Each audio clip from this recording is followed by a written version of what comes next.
Michigan Magazine is kept on the road by our many Michigan friends. Cops and Donuts Bakery, downtown Clare, a winning combination. Cops and Donuts. Your northern experience is never complete without a stop at the historic Ma Dieters of Luzerne. Enjoy the ambiance inside or outside on the huge patio area. Order from the complete menu with entrees served hot, fresh, and good. Come experience Ma Dieters in the heart of God's country, Luzerne, Michigan. Clemix Sales and Service on Mapes Road, west of Mile, your complete recreational vehicle sales and service connection. Visit their beautiful showroom of new and pre-owned ATVs, lawnmowers, power equipment, snowmobiles, utility vehicles, and more. Clemix Sales and Service is also the home of the American-made Victory motorcycle line on display at Clemix on Mapes Road, Mile. On this week's Michigan Magazine, we visit two modern-day blacksmiths, John and Erik Hess of Northern Forge in Charlevoix. From anvils to plasma cutters, beautiful manipulated metal pieces of art are produced that are also utilitarian. Then we visit the inspiration to Michigan's City of Smiles, the smiling city of West Branch. Stay tuned. It's coming up on Michigan Magazine.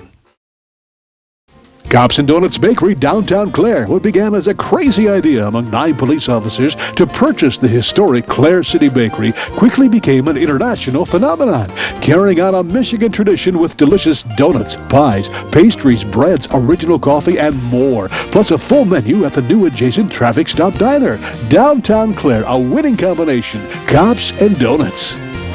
Hale Hardware, your do-it center in Hale, Michigan. Much more than a regular hardware store, providing everything you need for whatever your project is, along with a knowledgeable sales staff to get her done. Serving Northern Michigan since 1946. Hale Hardware, south of M65 at Ainsley in Hale. The time-honored tradition and art of blacksmithing continues to this day in Michigan.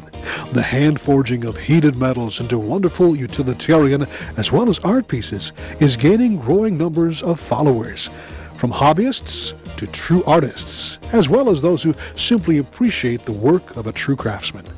As you've seen on past editions of Michigan Magazine, there are still many who are considered purists in the art, using only what our founding fathers used at their disposal: fire, coal, hammers, and anvils.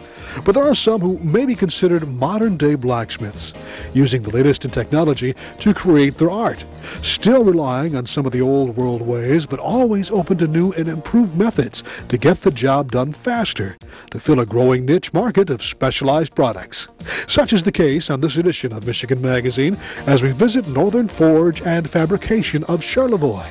This is the business and studio of a modern-day blacksmithing father and son team, John and Erik Hess. Oh, John Hess, it's a pleasure meeting you this morning. Good morning. How are you this morning? Really good. We're in Charlevoix, of course, and we're at Northern Forge and Fabricating with John Hess. He is a modern-day blacksmith, we like to refer to. That's correct. I mean, you must have started out as a blacksmith in the old hand and anvil type thing. Is that what got you interested, basically? That got me interested, yes. But now you've got something that is kind of huge in scale as far as blacksmithing is concerned. I mean, you do all the way to wrought iron gates and to the more personal things, don't you? Okay. We've done all the way from 7-foot chandeliers to 1,000 feet of fencing that was custom, but most of our work is custom with a few repetitive items. So what we're going to see in background here is your shop. That's pretty much where it all comes together. You and your son Erik? My son and Erik are the only two that are the only two of us that actually do the work. And here are just a few of your items that we've got that you have produced using modern-day technology, which is pretty common amongst any blacksmith that wants to stay in business as a blacksmith or provide a service, right? That's right. Right. Tell us a little bit about the work here, if you could. Well, this, for instance, we're building for a place in Walloon Lake, which you can see is hand-forged here, hand-forged there. But when we cut it out here, we used what's called a handheld plasma cutter, which is a modern version of the chisel, if you will. This chandelier, for instance, everything here is hand cut. We design each one of the limbs, we hand cut it, and then we do something that's unusual, which most people don't do, is we add the third dimension to the tree. So you don't get a silhouette of a tree, you actually get a tree in full 3 dimensions. And we bring it around this way. We show different animals. Typically I like to use Michigan animals, and when we work with the customer, we like to use their particular animals that they want on the tree or on the chandelier itself, and also the trees that they like to use. So everything that's on here is for a particular customer, and that's what they want, which makes it theirs. They actually own it and they feel a part of it. The customer himself is or herself is a direct integral part of any of the design work that we do, from initiation to fruition of the project. So you're using pretty much old world technology and new world technology. You said hand forge. You actually do hand yes, forging? I'll show you that. We have a gas-fired forge versus a coal-fired forge. Coal-fired forges we use when we go out to demonstrations. I use them as well. But in a shop, you want to use a gas-fired forge. It gives you better heat, more constant heat, and we can keep our production schedule up, and we're not gassed out.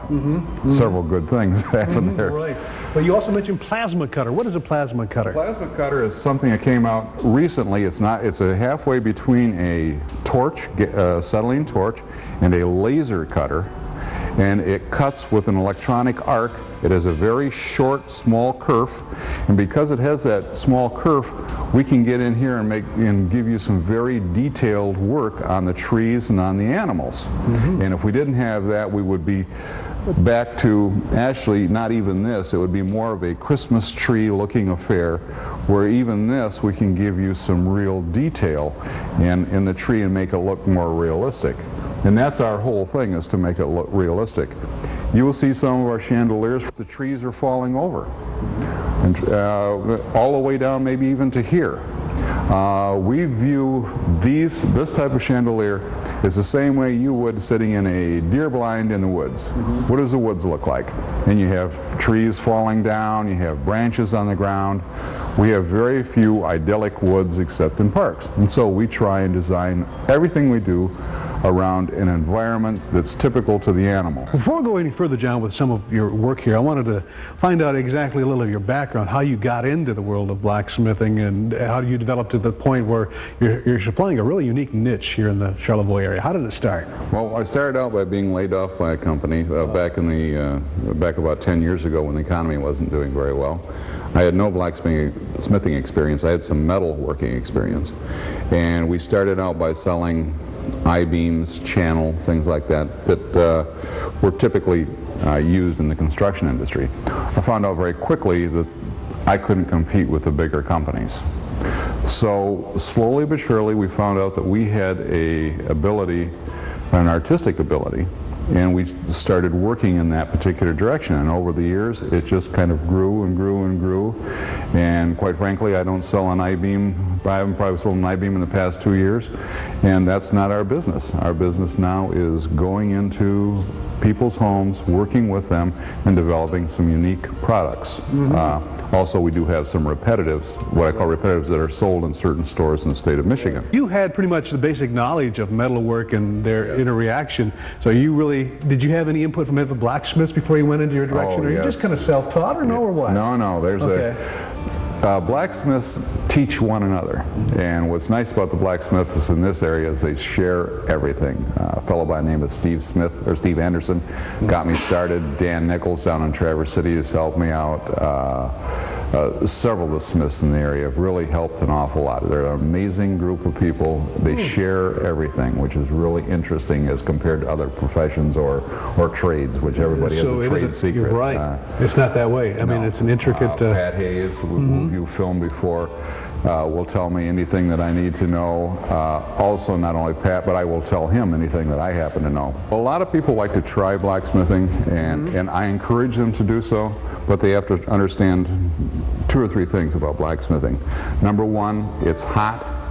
And number 2, it's dirty. And that's just the nature of the beast, so to speak. And so if you don't want to get hot and you don't want to get dirty, it's not really the work for you. Maybe you should try woodworking or something like that. But the end product, when you see metal move around and move in the direction that you want it to move, and how it comes out, it just makes you feel good when it finally ends up. Right. I think there's a lot of people not only are intrigued by becoming a blacksmith, but just watching a blacksmith work. Oh, yeah. And just watching the metal, like you say, turn and be manipulated. Yeah.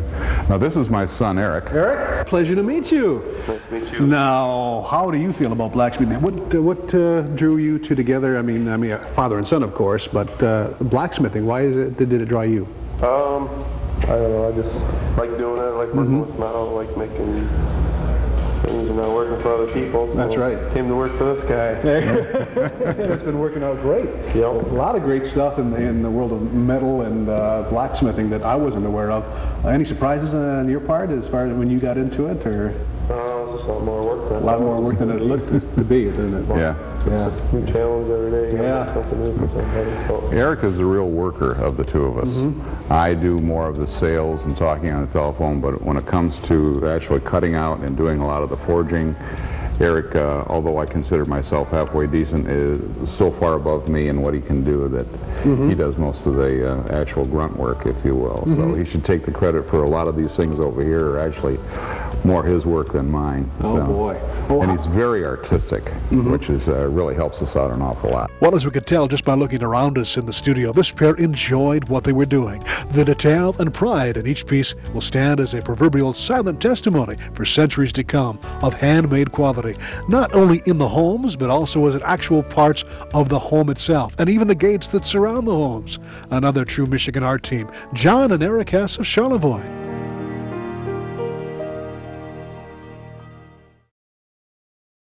Michigan Magazine is being brought to you in part by Hingeman Acres Canoe Livery and Resort on M33 just north of Mayo, catering to the outdoor enthusiasts. Cabins, canoes, kayaks, rafts, and more. Daytime or overnight trips along the world-famous Asabo River. A family getaway for over 75 years. Something special's cooking, hot and delicious. Indulge yourself at Morning at Maggie's in Bay City. Omelets, frittatas, hotcakes, and more. Make every day special with a stop at Morning at Maggie's for breakfast or lunch on Saginaw in Bay City. The Michigan-made rebounding mailbox pole. Never again worry about the winter snowplow taking out your mailbox with this ingenious rebounding pole. Your mailbox takes a hit and keeps coming back year after year. Call now or visit their website, toughmailboxes.com. When traveling Michigan along Interstate 75, right around the West Branch exit 212, take a glance to the east, and no doubt a smile will greet you. It's the Smiley Water Tower, bright yellow with its distinctive black eyes and smile. The tower stands tall and proud in West Branch's first industrial park. The tower, known affectionately as Smiley, resulted in West Branch being given the nickname the City with a Smile. Smiley has struggled to survive in this northern Michigan community and has done so with huge community support, spearheaded by Mr. Smiley himself, the late Ralph Steinhauser. Ralph, affectionately known as Mr. Smiley, conceived of the idea to paint the then brand new water tower with a huge smiley face while he was the city clerk of West Branch many years ago. The idea gained support with little opposition and grew to enormous dimensions.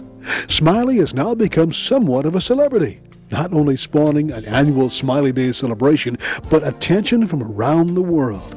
Smiley's father, Ralph Steinhauser, Mr. Smiley, recently passed away, but managed to leave behind him a legacy of happiness and a trail of smiles. On this edition of Michigan Magazine, we visit with Ralph's son, Steve Steinhauser, who sat with us one summer's day at his home near West Branch to reminisce about his father's idea and his life devoted to making people smile and maintain the positive image of Smiley the Water Tower. My dad was city clerk of West Branch, and he was born and raised in West Branch, and West Branch was his life. You know, he had a little stint in the service for a while. During World War II, he was over in the Philippines. You know, and that smile is indicative from the day he was born till the day he died. He always had a smile on his face. That's probably where he probably inherited the name Smiley, not because of the smiley face so much, but I mean, that was his attitude. I don't know, Dad was probably one of a kind as far as I can imagine. I obviously grew up with him. He was a giving man, a little bullheaded sometimes, but that paid off. Like I've said, is that when he put his mind to something and he thought it was worthwhile, he gave it 110%, and he followed through until it was done. You know, he never wavered. He was not afraid of adversities. In fact, I think probably that again goes back to the German in him, that he liked adversities because that just motivated him that much more to accomplish what he felt was the right thing to do. And like I say, a lot of his projects were not 100% supported, and he had to go out and dig up the support. More example is that the Smiley Tower. Lifetime resident of West Branch, Yep, city yep. clerk, Yep, promoter extraordinaire of the area. very much so. No matter what, as we were talking, I don't think I heard, as I began my earlier days in radio, there was in the early 70s when I first met your father, there was never really anything coming out of his mouth derogatory to anyone. He had his understandings, but he never talked bad of anyone. No. Always the optimistic person, seeing the good in everybody, and which makes it most unique that he had in his mind a revelation of smiles. Yes. And that's where it became this city of smiles, or the city with a smile, West Branch. And he had a little bit of difficulty getting the people to understand that the water tower, which was a common denominator for the entire city, that he saw something there that nobody else saw. Exactly. Yeah, the Pepsi, when Pepsi moved to town here back in the 70s, they wanted to use that tower as, and they volunteered to paint it for free if they could put the Pepsi logo on there. And of course, Dad thought, not in his lifetime. Yeah. You know, that was too commercialized. Right. It did not reflect the attitude of the community, and he did not want it. And he set out on a sole mission to make sure that something was put on that tower that would reflect the community. And he did not have the full financial support of the city council behind him because it was taxpayers' dollars. So he went out door to door and he solicited enough funds to have that painted. In fact, I think if I remember correctly, the city kicked in maybe a little bit, but it was out of the water fund. It was not the taxpayers, it was out of the user water fund. So It was designated for the maintenance of the tower, exactly, perhaps. yeah. Painting of the tower, Yeah. the normal maintenance of the tower. So it was a user fund rather than a tax general fund. So. Well, so what you're telling me is that what you see on that tower nowadays is coming from the soul and the spirit of the people who enjoy seeing what they see on the water tower. That's exactly right. Yeah. Good thing too about it, it doesn't just come from West Branch. A lot of people throughout the state. Look at this map. This is the map that your father put together, right? Yeah. Okay. Yeah, like I say, it's not just the West Branch. I mean, it's, of course, that's the center of the the shining light is West Branch. West Branch. But as you can see, it's as far south down here in the Detroit area, metropolitan area. And the reason this is, I think, is that a lot of the individuals that come from this area travel up through West Branch to wherever they're going to the north. Some have a destination here, but a lot of them go on up to Canada. And that's the perfect stop spot, you know, to take their pit stops or get a bite to eat or whatever. And so Dad, having the foresight to see that, he hit up a lot of people up there on the, quote, the hill, to stop in and donate, and they did. We salute the life of Mr. Ralph Steinhauser, Mr. Smiley, a life well lived, and spirit from that life that lives on in the beaming smiles of the visitors and citizens of West Branch. Experience the beauty, artistry, and taste of Northern Michigan. Come to Amish Country Natural Products on Mount Tom Road, north of Mile, just off M33. From arts and crafts to fresh foods and vegetables, all natural, all local, all good. Stop by and get acquainted with Amish Country Natural Products, 1454 North Mount Tom Road, Mile. Vacation. Don't make the planning of it more than what you're trying to get away from. At northernmichigancabinrentals.com, you can choose from over 2,500 cabins, cottages, lodges, resorts, lakefront vacation home rentals, and more. Whatever experience you're looking for, from rustic to luxury and everything in between. No more rustling with telephone books. No more endless internet searches. Just one site with over 2,500 Northern Michigan destinations. northernmichigancabinrentals.com. Well, thanks for joining us on another edition of Michigan Magazine. Hope your spring is coming right along and your buckets are filled with morels. Morel mushrooms, that is, because you know it's the season. Don't forget to join us on all our social media outlets where we get up and get out and explore live on the World Wide Web and then bring it back here each week on RFD TV. Remember, Michigan has more shoreline than any other state in the Union, which means we have more lighthouses than others. Those beacons of the past are waiting for your visit in the form of working lighthouses and museums. museums. Here's this week's phrase to help you remember and give you a chance to win. Michigan lighthouses await you on the shores of the Great Lakes. Have a great week, and we'll see you on the next edition of Michigan Magazine. We'd like to thank all those that help keep Michigan Magazine on the road. Cops and Donuts Bakery, downtown Clare, a winning combination. Cops and Donuts. Rose Valley Winery on Beechwood Road in Rose City. See what thousands are raving about, creating a delicious variety of award-winning Michigan wines. Stop by and taste for yourself. The taste of Michigan is yours at Rose Valley Winery. Flu season. Be prepared. Get your immunizations now at Rose City Drug, your one-stop pharmacy, home health care, and medical supply outlet, offering a variety of on-site immunizations. Walk-ins are of course welcome. Call now for more information. Luzerne Express Campground is the premier campground with everything to make your northern adventure complete. Modern and rustic campsites, equestrian campers welcome, a huge market with bakery and deli, nearby RV, hiking, and horse trails, along with a complete canoe, raft, and kayak rental. Visit us online, then call for more information and reserve your spot today.